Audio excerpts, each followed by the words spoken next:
Ever pondered the mystery of the scale ratio in model car collection? How does a real full-sized car get shrunk down to fit in the palm of your hand or perched on a shelf? Well, today, we're going to demystify the concept of scale ratio for you. Imagine a real car, a sleek, shiny, full-sized automobile. Now imagine that same car, but miniature. That's what we're talking about when we speak of model cars. But how do we determine the size of that miniature car? That's where the scale ratio comes in. The scale ratio of a model car is a representation of the size of the model as compared to the size of the real thing.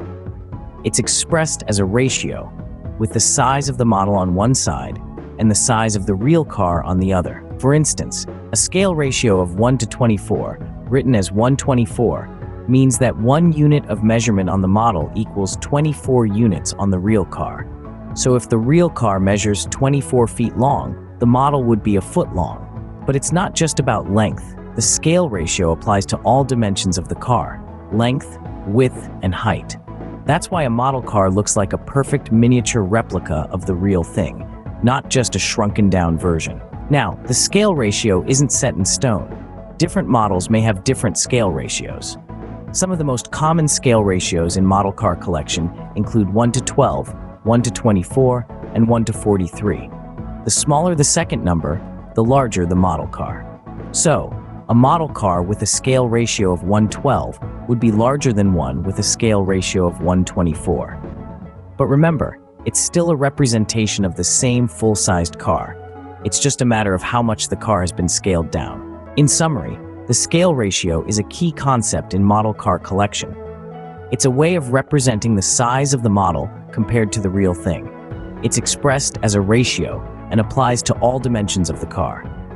Different models can have different scale ratios, and the smaller the second number in the ratio, the larger the model.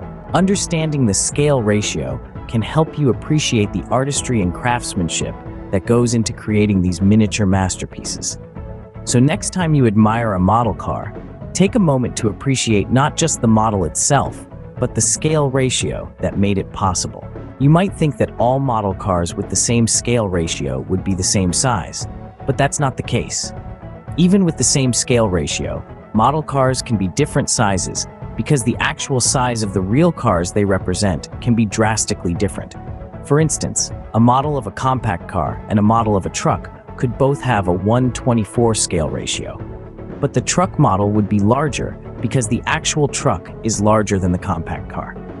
So remember, the scale ratio is a key factor, but the actual size of the real car also plays a big role in determining the size of the model. Before we wrap up today's deep dive into scale ratios, we'd like to remind you of a few things. If you found this video helpful, enlightening, or even just interesting, please don't forget to hit that like button. It helps us to understand what kind of content you enjoy and want to see more of. Sharing our videos with your friends, family, or anyone else you think might benefit from them is another great way to support us. And if you haven't done so already, make sure to subscribe to our channel. That way, you won't miss out on any of our upcoming videos. We have a lot more exciting and informative content planned, and we can't wait to share it with you. Thanks so much for spending your time with us today.